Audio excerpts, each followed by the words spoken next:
Major funding for KPBS Evening Edition has been made possible in part by Bill Howe Family of Companies, providing San Diego with plumbing, heating, and air restoration, flood and remodeling services for over 40 years. Call 1-800-BILL-HOWE or visit billhowe.com. And by the Conrad Prebys Foundation, Darlene Marcos Shiley, and by the following.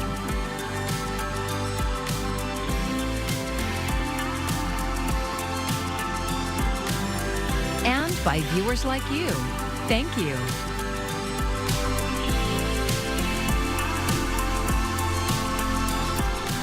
Inflation may be going down, but food insecurity is not going away here in San Diego County. Thanks for joining us. I'm Maya Trabulsi, and that means more work for nonprofits who feed the hungry. KPBS reporter John Carroll says one of them now has the capacity to help even more people.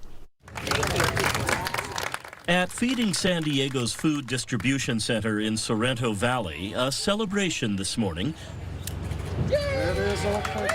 The importance of the celebration made clear by some sobering statistics. There is an estimate that over 300,000 people in the county of San Diego are facing food insecurity at any point in time during a year.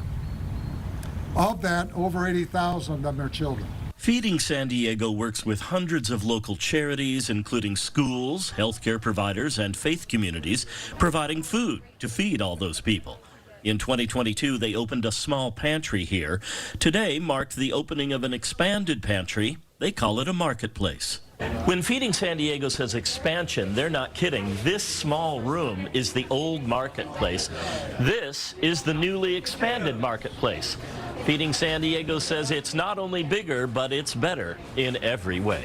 I've been here since January, and I just want to say it's been amazing. Isaiah De La Rosa is a sophomore at UC San Diego. He's doing an internship at Feeding San Diego, but he doesn't just work here, he also gets food here. I don't have to worry about food. I don't have to worry about paying for that on top of paying for my rent or paying for tuition. Feeding San Diego helps with more than just feeding people. Core to its mission is rescuing food that otherwise would end up in the landfill.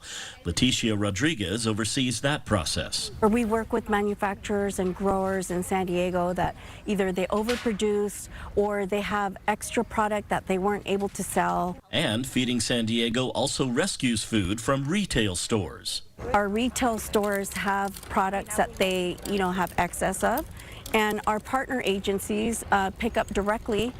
They do about 865 pickups a week, and that product goes straight to the community. It never even comes to our warehouse. But the food that does come here is now easier and more efficient to distribute. Food that anyone can shop for here once a month, no questions asked. John Carroll, KPBS News. And the marketplace is open 4 days a week. Nearly 90% of its staff are volunteers. Victims of the January floods have been getting financial assistance from FEMA, but KPBS reporter Melissa May tells us that's not the only type of help the federal agency is providing. Nearly 3 months after the January floods, FEMA is offering more than money to flood victims. They've got experts inside the Home Depot in the Mountain View neighborhood, ready with advice for do-it-yourselfers on fixing flood damage and preventing it. So it's simple mitigation. Get things that are in harm's way either built stronger or elevated, particularly for floods. Jack Sinnott is one of FEMA's mitigation experts. He says setting up in Home Depot lets them direct people to the materials they need. They love it because a lot of them are going to try and do the work themselves with the cost of everything so expensive today, and getting a contractor in, it's very expensive. And they're not just talking to people whose homes were damaged. You get to talk to a lot of people that didn't receive any damages from this event, but may in the next event. So it's preparing them for what to do or what to look out for, and if they are doing some rebuilding, try and rebuild a little stronger, a little smarter. One example, if you have an outside air conditioner on a concrete slab. Think about elevating it a couple of feet. This way, if you were involved in the next event, at least you'd save your air conditioning unit. Sinnott says so far they have consulted with 14 flood victims who plan to do their own home repairs. We can tell them what materials to pick and how to do it, and the best method to apply these materials and get them back whole. The advice from FEMA is free. Their experts will be at the Home Depot on Marketplace Avenue until April 18th. FEMA is accepting disaster assistance applications until April 19th. Melissa May, KPBS News.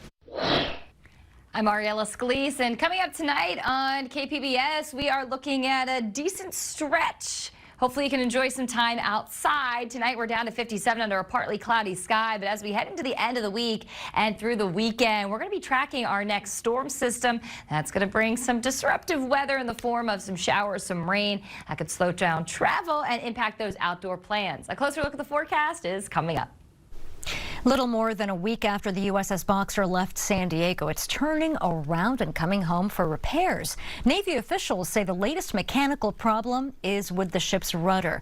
Repairs are expected to take 2 to 3 weeks. The ship hasn't been able to deploy since going into a San Diego dry dock for a major overhaul back in 2020. KPBS reported last month that poor oversight and craftsmanship from the shipyard contributed to delays in 2022.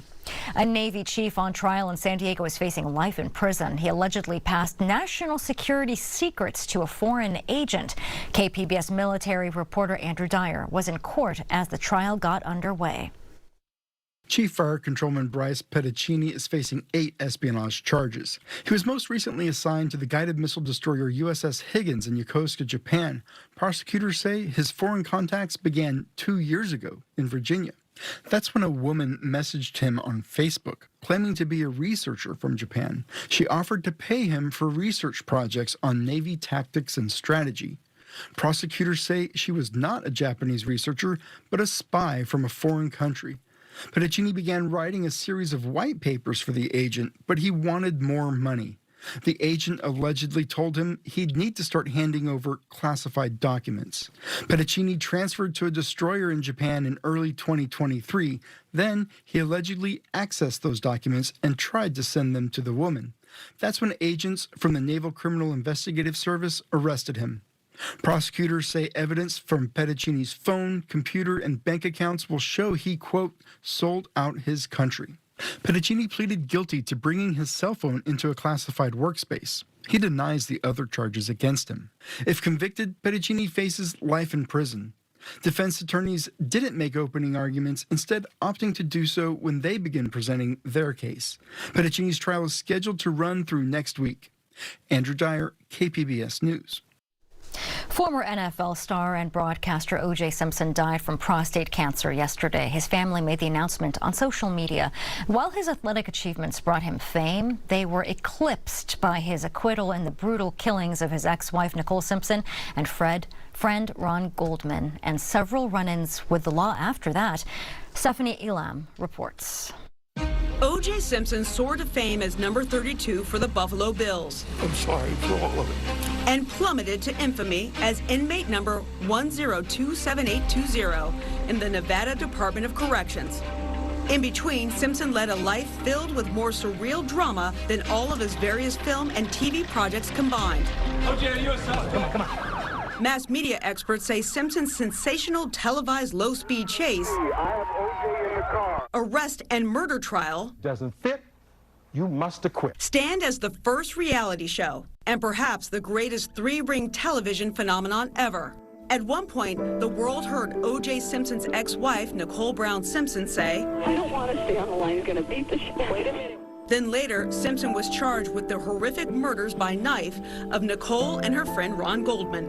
Ron and Nicole were butchered. The trial made lawyers and even witnesses household names. Orenthal James Simpson, not guilty of the crime of murder. When the jury freed Simpson, celebration erupted in parts of Los Angeles. But Simpson would never recapture his idol status. Simpson first sprinted into the national spotlight as the Heisman Trophy-winning running back at the University of Southern California. Then 11 spectacular years with the NFL vaulted him to the Pro Football Hall of Fame. Simpson cashed in on the popularity, becoming a pitchman for Hertz and an actor, becoming well known for the Naked Gun movies. O.J. Simpson, as you've never seen him before. Simpson played a lawman on screen and ran into trouble with the courts off screen. He lost the multi-million-dollar wrongful death suit brought by the families of his ex-wife and Ron Goldman, then moved to Florida. In 2000, Simpson was accused of assault in a road rage incident in Miami. He was found not guilty. In 2005, he was found guilty and fined for stealing satellite television. Then in 2007 in Las Vegas, police arrested him on several felony charges, including kidnapping and armed robbery. In that case, Simpson and armed accomplices raided a hotel room in what he called an attempt to just get back some of his stolen belongings. And I didn't know I was doing anything illegal. I thought I was confronting friends and retrieving my property. The Nevada jury never bought his story and instead sent him to prison. He was released on parole 9 years later in the dead of night with no fanfare and no bright future. Just the distinction of arguably the greatest rise and fall in pop culture history. I'm Jeff Bennett. Tonight on the NewsHour, the White House announces the largest expansion of background checks for gun purchases in decades. That's at 7 after Evening Edition on KPBS. It's a tale of unintended consequences. Republican lawmakers across the country now being forced to go public with their position on abortion after the Arizona Supreme Court paved the way for a near-total ban to take effect. In the middle, those seeking medical treatment from an abortion provider. Cole Higgins reports. Chaos on the floor of the Arizona House of Representatives Wednesday night as Republicans block an effort to repeal a near-total ban on abortion in the state. All in favor of that motion, vote aye. Aye. All opposed, vote no. Ayes have it, so ordered. The dramatic scene comes just one day after the Arizona Supreme Court ruled on Tuesday that an 1864 law banning nearly all abortions except when necessary to save a pregnant person's life is enforceable. The law carries a prison sentence of 2 to 5 years for abortion providers, making it one of the strictest laws in the country and solidifying abortion as a key issue in this year's elections. Former President Donald Trump is already shifting on a position he announced Monday that abortion should be left to the states, promising that Arizona's Democratic Governor Katie Hobbs would take care of it, quote, very quickly. I'm sure that the governor and everybody else are going to bring it back into reason. Meanwhile, with the abortion ban set to take effect in the coming weeks, it's the people of Arizona who are searching for answers. They're confused. There's a lot of chaos. People want to know just how long we're going to be able to provide services. Like I said, we're very, very focused on ensuring that Arizonans have access for as long as we are legally able to provide access. I'm Cole Higgins reporting. You could see a significantly higher cost on your internet bill in the coming months. The Affordable Connectivity Program, which subsidizes access for 23 million households, is nearly out of money. Some lawmakers are pushing to keep funding the program. A bipartisan Senate bill to give it $7 billion has 5 co-sponsors. A House plan has majority support in that chamber, but it's unclear if Speaker Mike Johnson will bring it to the floor. The IRS is warning taxpayers to be on alert for scams. Experts say technology is making it easier for people to get tricked. Jen Sullivan has tips on how to protect yourself.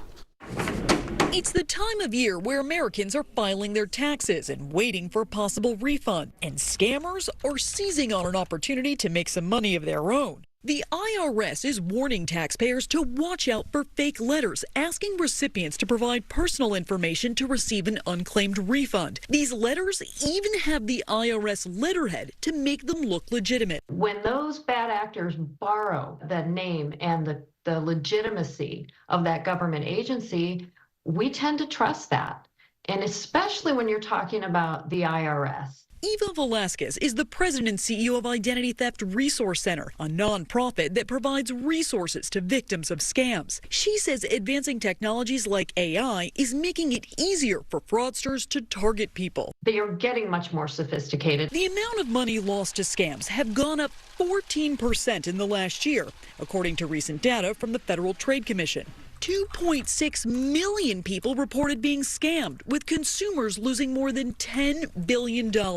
People are being lied to, and they believe those lies because of the limited amount of experience that we have. The IRS says they'll never contact taxpayers by email, text, or through social media for a bill or tax refund. If you do get a letter in the mail, double check the phone number and make sure it matches the number on the IRS.gov website. And if you do think you've become a victim of a scam, report it to authorities, including the IRS or law enforcement or the Federal Trade Commission. For Consumer Watch, I'm Jen Sullivan. Thousands of vehicles cross the international border daily, but there is one truck today that brings a milestone for sustainable transportation. A fully electric-powered semi-truck arrived in Otay Mesa near the port of entry. It's operated by Bali Express Services, which hauls cargo for the cross-border maquiladora industry.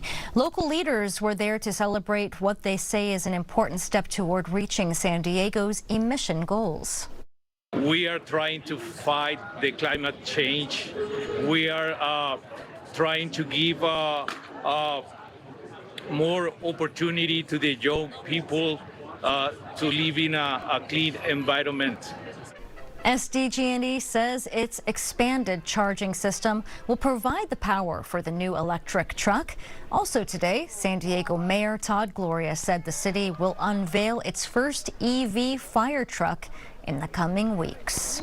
San Diego's Arab Film Festival is here and filled with stories created from around the world.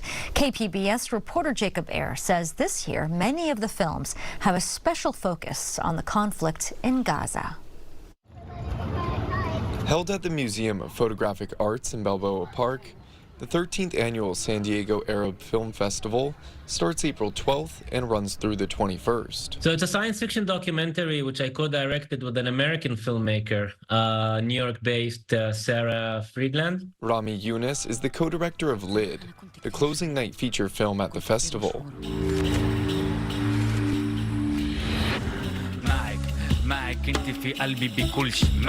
He spoke to KPBS from where he lives, Haifa, Israel, and said work for this project began back in 2016. We wanted to tell the story of my hometown of Lid, which is a city that was occupied in 1948. It used to be the city that connected Palestine to the world because it had an international airport.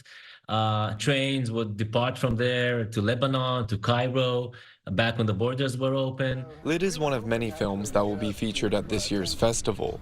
There will be 8 screenings in all, each showcasing one feature film and one short film from across the Arab world. Several films at this year's festival revolve around ongoing conflict. We are stepping more into representing Palestinian filmmaking because of what's happening in Gaza and in the West Bank and in Jerusalem. Basma Darwish is a local San Diegan and festival organizer. She's also originally from Palestine herself. Darwish says the festival has grown and changed over the years, and the films are about much more than struggle. The artists are exploring more creatively and just stepping out of telling the story of trauma and occupation. Larry Christian is president of Karama, a nonprofit organization that focuses on issues of the Arab and Islamic world. They put on the festival. We want to provide a focal point for the community to show itself and be proud of itself. Christian says outside of Palestine, this year's festival features films from countries including Syria, Tunisia, Morocco, and Lebanon. Film also is a way to show people realistic depictions of Arab people and culture in a way that printed pages and other things don't do. Darwish says some of this year's films are relatable to her own experience growing up, something not commonly seen in U.S. cinema. My mom told me stories often about this beautiful place called Palestine. And that was what explained my name and our food and the smell in our home and the sound of the Quran on Fridays. She says the films help to share Arab identity, defy stereotypes, and provide a voice for the marginalized. It's really important to see yourself represented on screen, in society, as culturally relevant. And for me, as an Arab female, it's been a beautiful experience to both view the films on screen at the Museum of Photographic Arts and also to be part of making that happen. Eunice says his film depicts multiple pasts, presents, and futures of the modern-day Israeli city now known as Lod. In our film, there are Jews, Christians, and Muslims living in one place without the occupation. It's not a utopia, but it is also not an occupied, unjust place. He says even getting the film made was challenging due to the ongoing conflict. Eunice hopes the sci-fi documentary makes people reflect. No one can take away your imagination. That's one thing that can be occupied, you know? And if you don't imagine, you're doomed to live the reality that was created in someone else's imagination. Tickets are on sale now online or at the door if they're not yet sold out. And Arabic dinners will be available each evening. More information can be found at sandiegoaff.org. Jacob Ayer, KPBS News.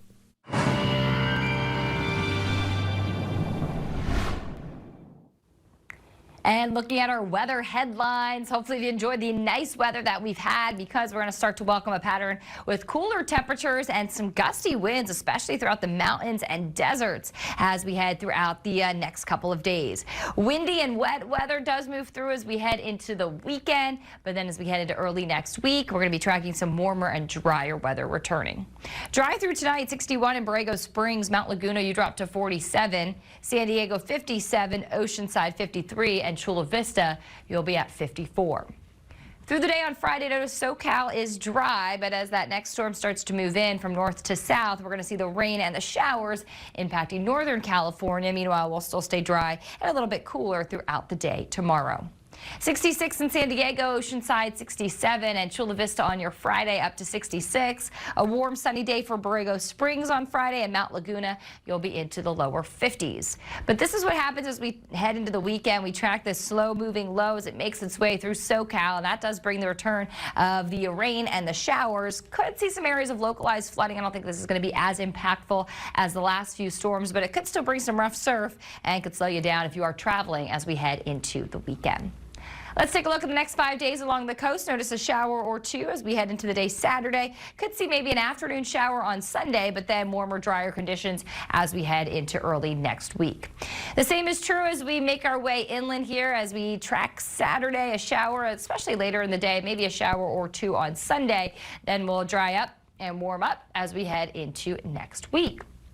The forecast for the mountains, cooler with sunshine on Friday, and the winds start to pick up as we head into the day Saturday. Could even tracking some areas of snow throughout the mountains on our Sunday before warmer, drier weather returns Monday and Tuesday. And windy weather for the deserts, a shower or two on Saturday and Sunday, but then warmer and drier Monday and Tuesday. For KPBS News, I'm Ariella Scalise. The critically endangered California condor got a small boost in its population. The San Diego Zoo Safari Park welcomed the 250th condor chick to hatch at the park. Its father is Zolzol, who was one of the last 22 California condors alive in 1982 and was the first brought into human care as part of the species recovery program. The chick was given the name Emai. It's a Kumeyaay word for sky. Today, there are more than 560 living California condors, with over half of them flying free. There are plans in the works to make the happiest place on Earth even bigger, but as Leslie Marin reports, not all of Disneyland's neighbors are happy with the proposed expansion.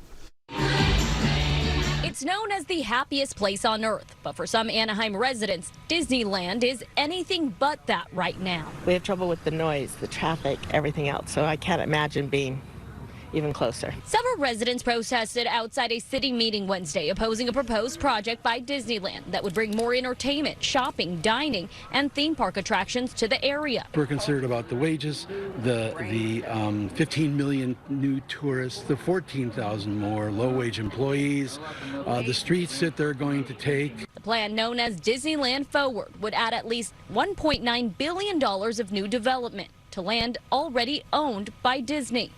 Renderings show a mix of attractions, hotels, and restaurants replacing the existing hotel district.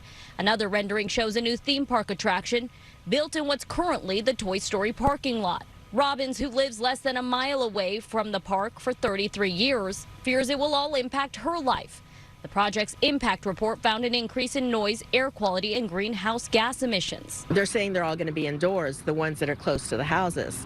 It doesn't matter. I mean, the people, the tourists, everything, there's a noise issue. City officials were on hand Wednesday to answer questions from noise to public safety and project plans.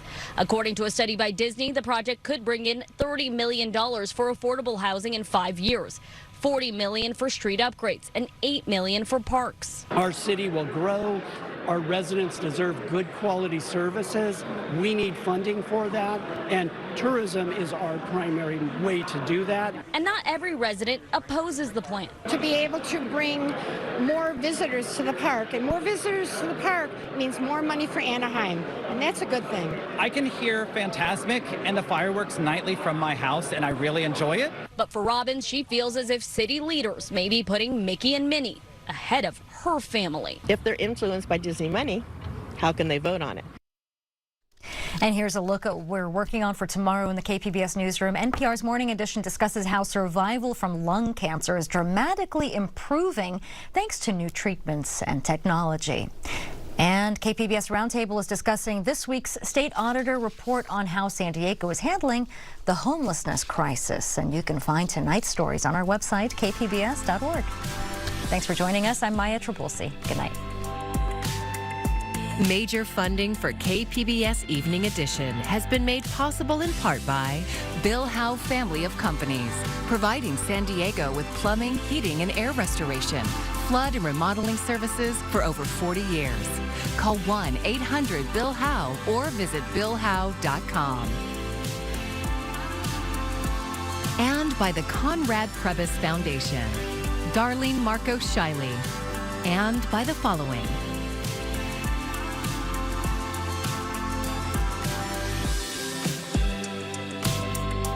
And by viewers like you. Thank you.